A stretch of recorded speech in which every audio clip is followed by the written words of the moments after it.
Hello, I'm Jonathan Van Bilson, and welcome to this special show focusing on dog guides.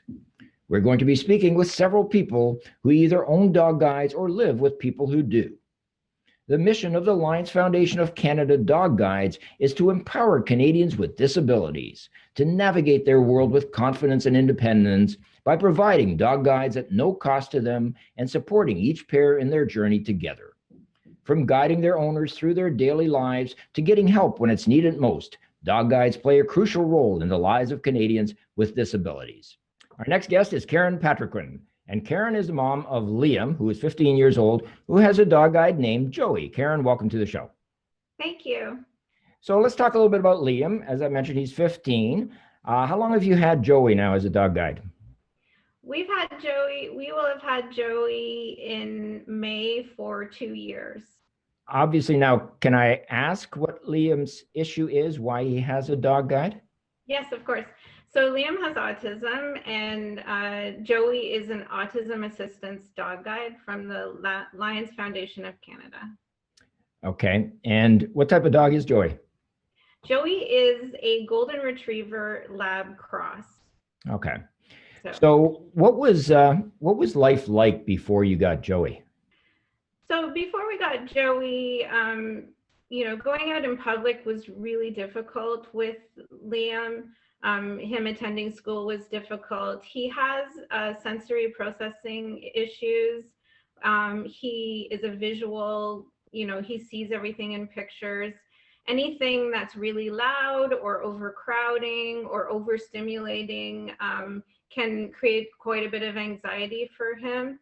And so when we would go out in public, if things were overstimulating or upsetting, it could create a lot of anxiety and could result in many things. And without Joey being there as a, sometimes we would use something like a weighted vest or something to sort of contain Liam to calm him. It's very calming for him. Without Joey being with him all the time, going out in public would be difficult. He also didn't have a lot of independence, and socialization was difficult, particularly with people who didn't recognize that he had autism and they were expecting your average, at the time, 13 or less year old. So that's kind of what life was like. Right. Sometimes meltdowns, sometimes awkwardness in public, difficulties focusing in school, lack of independence. And I'm sure with autism, it's not something, it's not an illness that is immediately visible. No, it's not. And Liam, when you look at him, he looks like your average 15-year-old until he starts speaking with you, because he has a bit of a speech delay, or you see an unusual behavior for a 15-year-old. That's when people recognize. So what exactly is Joey provided for Liam? Joey has a command that is called hugs. And if Liam is sitting down, he can actually come up on Liam's lap and sort of provide that weight that replaces something like a weighted vest or some containment that is a calming mechanism for Liam.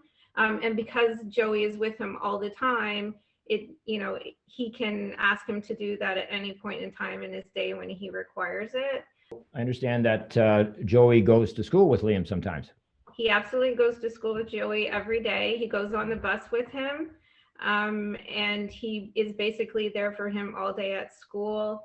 Liam is Joey's handler, so he's able to take him out, to go for a walk with him during the school break, at lunchtime, and make sure he, is taken care of. So he also has a responsibility that he never had before. And sometimes when you have a kid for special needs, you're often doing things for them. And it's good that he has Joey to take care of himself. It's part of his independence and maturity as well.